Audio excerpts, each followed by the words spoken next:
1998 से शुरुआत हुई इस कंपनी की। प्लास्टिक पाइप की दिग्गज निर्माता है देश में एस्टर लिमिटेड। और हमारे साथ कार्यक्रम में शामिल हो रहे हैं कंपनी के ईडी और सीएफओ हीरानंद सावलानी साहब।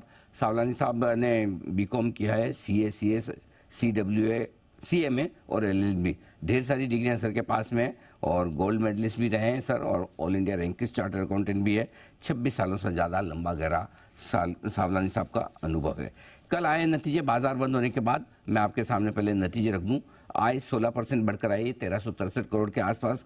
कामकाजी मुनाफे में दिखी है बढ़त 52% की, 220 करोड़ के आसपास। 16% के आसपास के मार्जिन दर्ज किए हैं कंपनी ने, और मुनाफा 132 करोड़ के आसपास आता हुआ दिखा है। वैसे तो आप देखेंगे 75% की ग्रोथ भी है मुनाफे में। हर एक पैरामीटर पर साल दर साल नंबर्स मजबूत दिखेंगे, लेकिन उम्मीद से हल्के से शायद कमजोर रहे, यही जानने की कोशिश करते हैं। सावलानी साहब, बहुत बहुत स्वागत है आपका। बताएं सर, कैसी रही है तिमाही? रेवेन्यू ग्रोथ आपकी 12-13% से बढ़कर 16% पर पहुंची है, और मुनाफा काफी जबरदस्त आया है।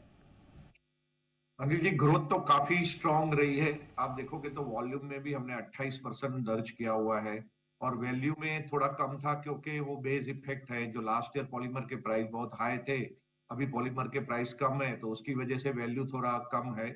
बट अदरवाइज ओवरऑल परफॉर्मेंस देखिए तो एवरी सेगमेंट के अंदर आप देखोगे तो हमने अच्छा ही परफॉर्मेंस किया है compare to the last quarter and compare to Y basis also. And यहाँ से भी हमको ऐसा ही लग रहा है कि ये रन रेट तो जारी रहेगी। जिस तरह से मार्केट इंप्रूव हो रही है, जिस तरह से इकोनॉमी शेपअप हो रही है, तो हमको तो लग रहा है कि आगे भी नंबर तो ऐसे ही आते रहेंगे। ठीक बात है सर। मार्जिन पर एक सवाल लूंगा। 16% के आसपास के आपके मार्जिन है। वित्त वर्ष 2022 में लगभग 20% है। इस बार थोड़े वहां से कंपेयर करें तो थोड़े कम है। ये बताएं सर कि क्या 20% तक पहुंचने की कोशिश होगी, और यदि हाँ तो कब तक? इसी लास्ट ईयर के अंदर थोड़ा इन्वेंट्री गेन का भी एलिमेंट था, तो उसकी वजह से भी थोड़े मार्जिन ज्यादा रहते थे। हमारा अगर आप एवरेज मार्जिन देखोगे तो 16 से 18% के बीच में ही रहते हैं, और वो मार्जिन भी अगर आप देखोगे तो इंडस्ट्री में हाईएस्ट मार्जिन होता है।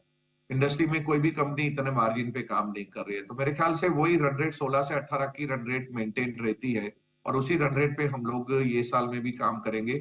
अगर पॉलीमर के प्राइस यहाँ से बढ़ना शुरू होते हैं, जो चांसेस आर वेरी ब्राइट, क्योंकि पॉलीमर अभी लोवेस्ट लेवल पे है। अगर पॉलीमर के प्राइस बढ़ना शुरू होंगे तो ये मार्जिन फर्दर यहाँ से एक्सपांड हो सकते हैं। एडेसिव के अंदर भी देखोगे तो आप केमिकल के प्राइस अभी बॉटम आउट हो चुके हो, और यहाँ से थोड़े थोड़े करके इंचअप हो रहे हैं। तो वहां पे भी ऐसी उम्मीद है कि यहाँ से भी अगर प्राइस बढ़ना शुरू होंगे तो वहां से भी थोड़ा हमको बेनिफिट मिल सकता है। तो डिपेंड करता है कि हाउ केमिकल और पॉलीमर के प्राइस बिहेव करते हैं सेकेंड हाफ में, उसके बेस पे मार्जिन ऊपर जा सकता है। पॉलीमर के और एडिसिव्स के प्राइसेस अगर बढ़े तो मार्जिन में बेहतर होने का स्कोप पूरा है। पिछले 5 सालों में सर आपने लगभग 1000 करोड़ का कैपेसिटी एक्सपेंशन किया है। इस वक्त कैपेसिटी यूटिलाइजेशन किस तरह के चल रहे हैं, और क्या कोई और नए एक्सपेंशन का इरादा है? तो अभी अनिल जी देखें तो हमारा कैपेसिटी यूटिलाइजेशन फर्स्ट हाफ में 68% है, और जिस तरह से डिमांड आ रही है, अगर आप देखोगे तो लास्ट 2 क्वार्टर से ऑन एन एवरेज 30% के आसपास के वॉल्यूम ग्रोथ आ रहे हैं। और जिस तरह से इकोनॉमी में परफॉर्मेंस आ रहा है, और जिस तरह से इंफ्रा स्पेंडिंग बढ़ रहा है, कंस्ट्रक्शन एक्टिविटी बढ़ रही है, पॉलीमर के प्राइस बॉटम हो चुके हैं, गैप जो रहता था अनऑर्गेनाइज और ऑर्गेनाइज के बीच में वो नेरो होता है क्योंकि पॉलीमर के प्राइस बहुत बॉटम पे है।